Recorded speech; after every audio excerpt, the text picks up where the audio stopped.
ఇక local body ఎన్నికల మీద ఇవాళ హైకోర్టులో విచారణ జరగబోతా ఉంది. సర్పంచుల సంఘం వాళ్ళు ఏం చేసిరంటే పెడితేనేమో ఎలక్షన్ పెట్టు, లేకపోతే మా పాత సర్పంచులన్నా కొనసాగించు అనేటువంటి ఒక పిటిషన్ హైకోర్టులో దాఖలు చేస్తే హైకోర్టు 6 నెలలు అది బెంచ్ మీదకి రాలే, ఇవాళ వస్తూ ఉన్నది. ఇవాళ చర్చ జరుగుతుంది. సేమ్ టైం సరే ప్రభుత్వం అనుకుంటూ వచ్చిందా బెంచ్ మీదకి ఏందో మనకు తెలియదు, కానీ మొత్తానికైతే వచ్చింది. ఇవాళ క్యాబినెట్ సమావేశం కాబోతూ ఉంది. తెలంగాణ క్యాబినెట్ సమావేశంలో స్థానిక సంస్థల ఎన్నికలపైన నిర్ణయాలు తీసుకుంటున్నట్టుగా వార్తా కథనాలు వస్తూ ఉన్నాయి. స్థానిక సంస్థలతో పాటు బనకచెర్ల అంశం కూడా చర్చకు వచ్చే అవకాశం కనిపిస్తుందని కథనాలు చూస్తూ ఉన్నాం. స్థానిక సంస్థల ఎన్నికలకు ఖచ్చితంగా, ఎందుకంటే ఈ రైతు భరోసా నిధులు వేసిరు కదా, ఇక ఎన్నికలకు పోవడమే. ఇక్కడ ఎన్నికలు లేకపోతే భరోసా లేదు, లొటపీస్ లేదు. కానీ ఇక్కడ భరోసా నిధులు వేసిన తర్వాత ఇక స్థానిక సంస్థల ఎన్నికలకు పోవాలనేది రాష్ట్ర ప్రభుత్వం ఉద్దేశం. ఇక్కడ 42% రిజర్వేషన్ది ఇంకానే ఉంది గొంగడి, అది లేవలే. ఇక్కడ గ్రామీణ ప్రాంతాల్లో ఉన్నటువంటి అనేక సమస్యలు ఆడ తిష్టేసి ఉన్నాయి. ఈ 42% రిజర్వేషన్ ఇవ్వకుండా బీసీల దగ్గరికి ఓట్లు అడిగేటువంటి దమ్ము ధైర్యం ఈ రాష్ట్ర ప్రభుత్వం చేస్తే ఈ రాష్ట్ర ప్రభుత్వాన్ని బొందబెట్టుడు గ్యారంటీ. మీరు ఎన్నికలకు పోతా అంటే మేము ఖాళీగా ఏం లేం, మేము కూడా బీసీలను కూడా ఎన్నికల కోసమే చూస్తూ ఉన్నాం. కాంగ్రెస్ పార్టీని 42% ఇస్తా అని చెప్పి మోసం చేస్తున్నటువంటి కాంగ్రెస్ పార్టీని ఆ తర్వాత కాంగ్రెస్ పార్టీ ఇస్తా అన్నటువంటి 42%ని సప్పుడు చేయకుండా అటు భారతీయ జనతా పార్టీ ఇటు బీఆర్ఎస్ పార్టీ ఏదైతే ఉంటుందో ఖచ్చితంగా బీసీలుగా దీన్ని ఎదుర్కొంటాం. మిమ్మల్ని మేము పిచ్చబడి కూడా ఏంది, పిడికేడు మంది లేనటువంటి వాళ్ళు మీరు. అందుకోసమే బీసీలం లోకల్ బాడీ ఎన్నికల నోటిఫికేషన్ రాలే. ఇవాళ క్యాబినెట్లో చర్చ జరుగుతుందా, ఏం జరుగుతుంది, ఎప్పుడు పెడతారనేది చూడాలి. కానీ మొట్టమొదటిసారిగా బీసీ అభ్యర్థిని బరిలోకి దించడం.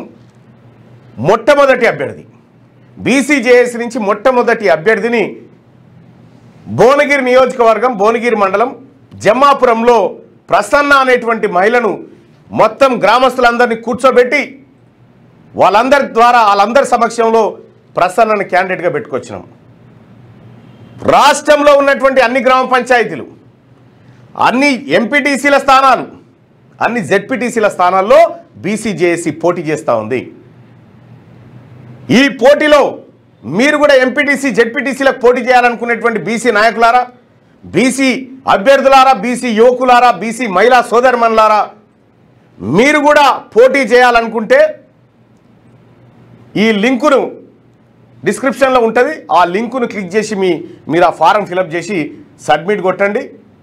ఇవాళ బీసీలమంతా కథం తొక్కి ఒక్కటైతా ఉన్నాం. మొట్టమొదటి అభ్యర్థి ఒక తొగుట కులానికి సంబంధించినటువంటి బీసీ కులానికి సంబంధించినటువంటి ఒక ఆడబిడ్డను అభ్యర్థిగా నేను చెప్పడం జరిగింది. రిజర్వేషన్లు ఎట్లా సహకరిస్తే, ఎందుకంటే ఆడ మొత్తం బీసీలే, ఊరు నిండా బీసీలే ఉన్నారు కాబట్టి అక్కడ రిజర్వేషన్ ఎట్లా వస్తుంది ఏం కథ అనేది చూసి ఎక్కడ అవకాశం ఉంటే అక్కడ మా మొదటి అభ్యర్థిని గెలిపించబోతా ఉన్నాం. ఇక ఇప్పుడు పరిశాన్ పడ్డది ఇప్పుడు వాళ్ళకు. మరి మొత్తం బీసీ పంచాయతీలు వేసింది కదా ఊర్ల పొంటి, ఎవరిద్దరు చూసినా బీసీల గురించే మాట్లాడుకుంటారు. పుట్టుకున్న మరి ఇప్పుడు పోటీ చేస్తే బీసీలు ఓట్లు లేకపోతే ఇప్పటిదాకున్న పటేల్గిరి పోతుంది కదా. మరి బీసీ ఓన్ చేతులు ఓడిపోతే ఏ వట్టిదే పటేల్ కథ అని చెప్పి ఇగో ఇట్లా భయపడి పోటీ చేయాలన్నా వద్దా అనే పరిస్థితికి వచ్చారు. ఇప్పుడు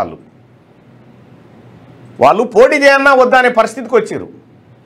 మీ ఓట్లతో మీరు వార్డు మెంబర్ కూడా కాలేరు. మా ఓట్లతోని సీఎంలు కావచ్చు, పిఎంలు కావచ్చు, మీ పిడికెడన్ని ఓట్లు. ఇక చాలు ఈ తెలంగాణ రాష్ట్రంలో మీ అరాచకం, మీ ఆరాగిరి అంత చాలు. రైతు భరోసా నిధుల సంగతి నిన్న చెప్తే కదా, అది దగ్గర పెట్టి రైతు భరోసా నిధుల గురించి చెప్తే కదా, సొమ్మెవరిది సోకెవరికి పోతా ఉందనేది మొత్తం అది అక్షర సత్యం. పేరు పెరుమాలది, ఆరగింపు అయ్యగారులది అన్నట్టు. బీసీలకు, ఎస్సీలకు, ఎస్టీలకు ఏదో చేస్తున్నట్టుగా చూపిస్తారు, కానీ పంపకాలు మాత్రం వాళ్ళకి జరిగినాయి అప్పనంగా. నీ ఫీజు రియంబర్స్మెంట్ పథకం గదే, ఇది గదే, ఆరోగ్యశ్రీ గదే, ఈ మూడింటి పైన రేపు చెప్తా ఏం జరుగుతుందని. 6వ తరగతి నుండి 10వ తరగతి విద్యార్థులకు గొప్ప అవకాశం. ఏపీ, తెలంగాణ మరియు సిబిఎస్ఈ విద్యార్థులకు ఎలాంటి అడ్మిషన్ ఫీజు లేకుండా సంవత్సరానికి కేవలం 1000 రూపాయలకే ఐఐటీ స్టాండర్డ్స్ తో ఆన్లైన్ ట్యూషన్స్ చెప్పబడును. 15 ఏళ్ల సుదీర్ఘ అనుభవం గల ఫ్యాకల్టీతో క్లాసులు నిర్వహించబడును. ఇప్పుడే ప్లే స్టోర్ నుండి ధర్మవాహిని యాప్ ని డౌన్లోడ్ చేసుకోండి. వివరాలకు సంప్రదించండి 7893051526. లేటెస్ట్ న్యూస్ తెలుగు మరియు ఇంగ్లీష్ అప్డేట్స్ కోసం ఇప్పుడే క్యూన్యూస్ అఫీషియల్ యాప్ ని ప్లే స్టోర్ నుండి డౌన్లోడ్ చేసుకోండి. సరికొత్త సమాచారాల కోసం క్యూన్యూస్ వెబ్సైట్ ని ఫాలో అవ్వండి. ఛానల్లో ప్రాంతీయ, జాతీయ, అంతర్జాతీయ వార్తలు వీక్షించండి. లైక్ చేయండి.